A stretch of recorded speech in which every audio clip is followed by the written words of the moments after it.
Our beautiful homeland. Yeah. England is a beautiful.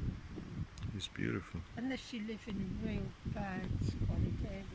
Yeah, if you live in the towns, you will not see any of this. You leave if you live in a town in England and it's squalid and it's painful and like the people are really That's what I think is happening. The transgressive. people who are Leave. in these developments and construction, they're rich people, have a lot of land, either unused or they want to development for something. What they will do, they stack up people into these tiny houses they built for them, tiny flats. But themselves don't live any of those places. They go to the countryside, like where it is in Hertfordshire, where we are now. They build. You don't know where they build the houses. We know where they build it. Yeah. Somewhere that you don't think even exists. They live in the best, beautiful places. It looks like Switzerland, but it's in the Hertfordshire. It looks like the Mediterranean, but it's in the Hertfordshire Chilterns. They live there. They live their life away from everyone.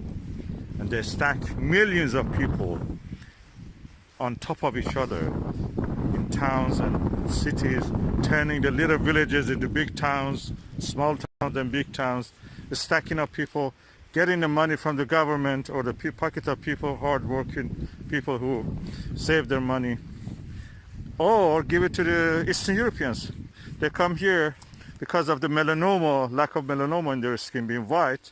Immediately they get entitled to get the benefit, housing estate. And who pays for that? We, working class people, taxpayer. The cow will pay for that to the government. So that's how they earn their money. We see a lot of flowers and the grass. I never saw it so beautiful. There's no during the coronavirus lockdown, and we are coming for exercise to our nearby place. Why this grass? We never saw it like this. Look. It's full of flowers. Cow pats. Old, decomposing cow They should not be fresh. There should not be cows around here. We used to see a lot. Where are they? Well, most of them, you have to leave fields to fallow to start. You have to regenerate them. So the meat cattle, which are usually grazed here, they're all meat hybrids for the meat market, would be grazed here and then they'd move them to another pasture. This is common land, but every farmer who has cattle will be able to. Well, we never saw it so green. Do we saw always sheep? When there is no cow, we saw sheep here. I think the coronavirus outbreak has had an impact because I never saw so many beautiful flowers. It's full of forget-me-nots and the buttercup, the most understated flower. This course growing, of course, is all fishes. They have their own beauties. That's typical of the Heathland of Britain. It's regeneration. It's regeneration.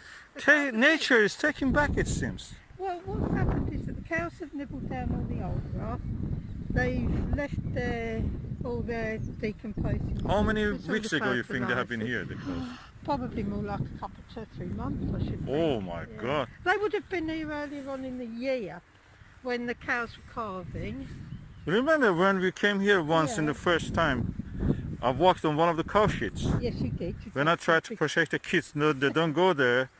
I went to cow shit, so they didn't. You went down, didn't you? Yeah, no, there is no cow shit. There isn't. But I think when I was here in November, when we had all the rain, I think it was November, January, I came for a walk once when you were at work and I was at home. It was full of blood, it was full of cows, it was full of cow dung, all the flies were buzzing around, and I couldn't find a single place to sit and eat the sandwich that I made for myself for lunch. And I must say, I never saw buttercups so large. Well, yeah, there's so many buttercups this year. Yeah. Because they're not grazing on them, you know, or animals are not damaging them. I think the meat producers in England have to, they haven't got the market now, so whether the cattle are going to early slaughter and that, I really don't know, but they would be losing money, unfortunately. But the nature is actually winning in this sense. Nature's winning. And we as people who just want to enjoy the beauty.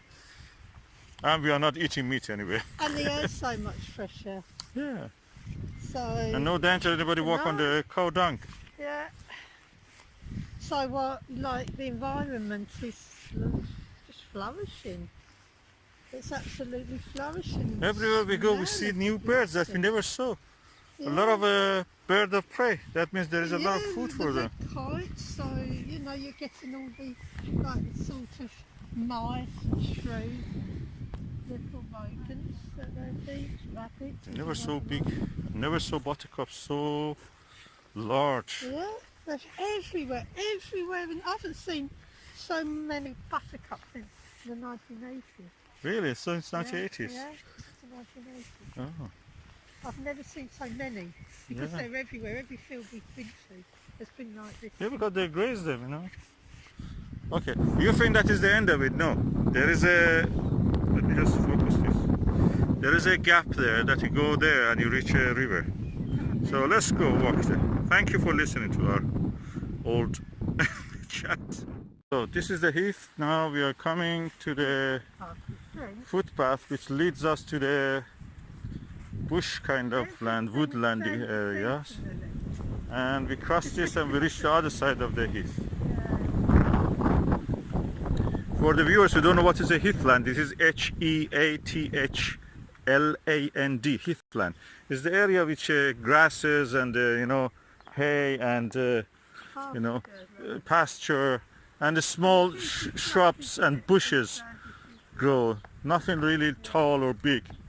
And these are, we believe that these are kind of natural vegetation of the lowlands of Britain before the man. Heathland, and then you've got the generation of the forest. Yeah. Now we are out of it. Woodlands over there. So that is the heathland. On the other side, we pass this little wood patch, and now this is a gorse. Again, part of the heathland, where the gorse is growing. Gorse is those yellow flowered bushes, shrubs. And look at this hawthorn. Never saw hawthorn that big. It's like a tree now. So we've got now the forest is beginning to generate.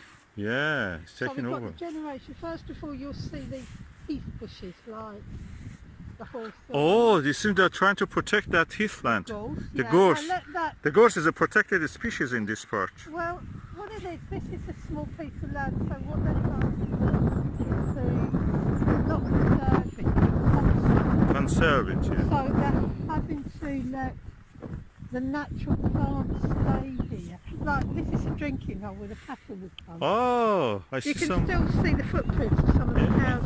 Yeah, So you've got these little marshes. I see some dog footprint actually, or animal. Particularly widespread with Yes. so yeah,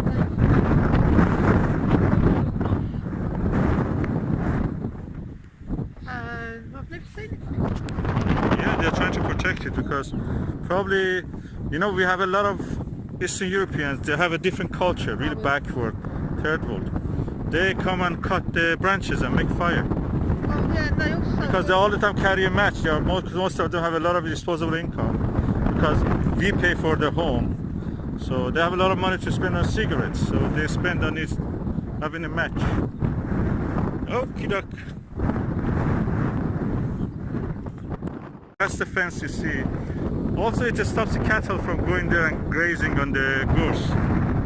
Gorse is most of the year it has such beautiful flowers.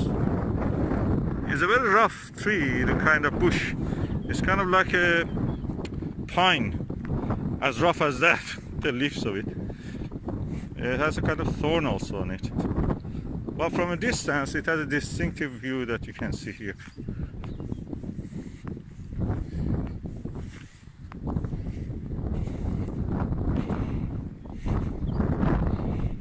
So now we are walking through the gorse.